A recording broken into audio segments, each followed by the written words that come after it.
Nous sommes tout près de Toulouse, en Haute-Garonne, et c'est ici que nous attend Jérôme, un véritable passionné. Cet autodidacte est un herpétologue. Mais qu'est-ce que l'herpétologie? L'étude des reptiles et des amphibiens, bien sûr.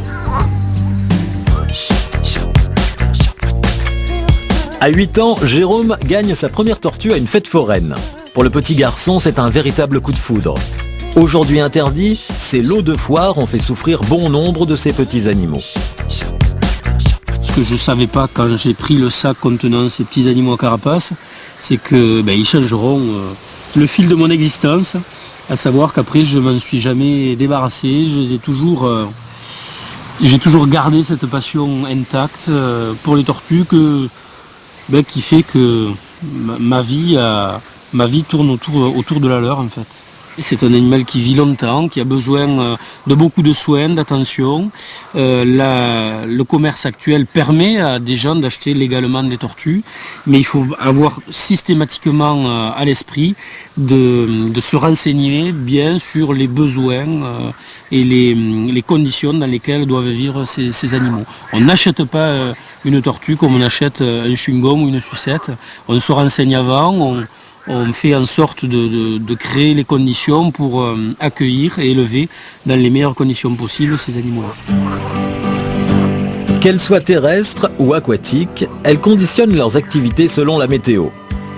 C'est un animal que l'on qualifie d'ectotherme, c'est-à-dire que sa température varie en fonction du lieu où il se trouve.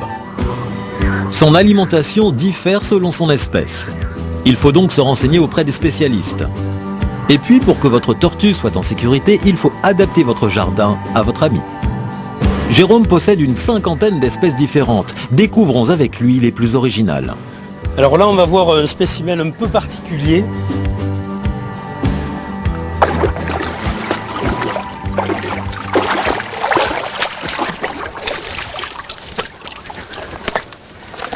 Voilà.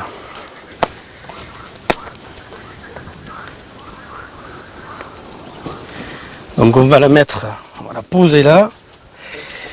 Alors ça, cette tortue, son nom commun, c'est le Trionyx épineux. On l'appelle Trionyx épineux parce que sur le pourtour de la carapace, il y a comme même sur la carapace, sur la partie postérieure, comme des épines qui sont saillantes et qui la protègent d'éventuels prédateurs. C'est une tortue à carapace molle, on l'appelle ainsi tout simplement parce qu'elle n'a pas de véritable carapace comme les autres tortues, mais un cuir épais qui lui sert de carapace et qui lui permet de s'enfouir dans le sable des cours d'eau pour se dissimuler.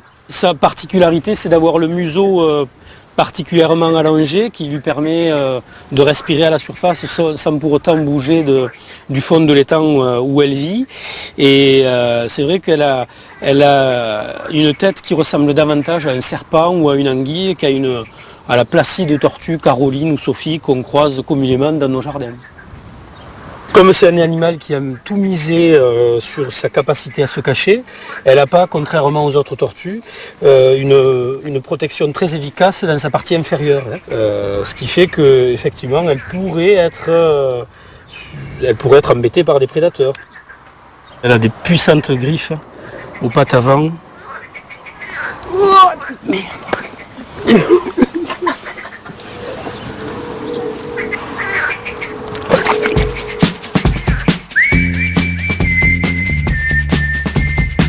Avant de continuer notre visite, faisons une halte là où Jérôme étiquette et archive tout ce qui touche à ces tortues fascinantes.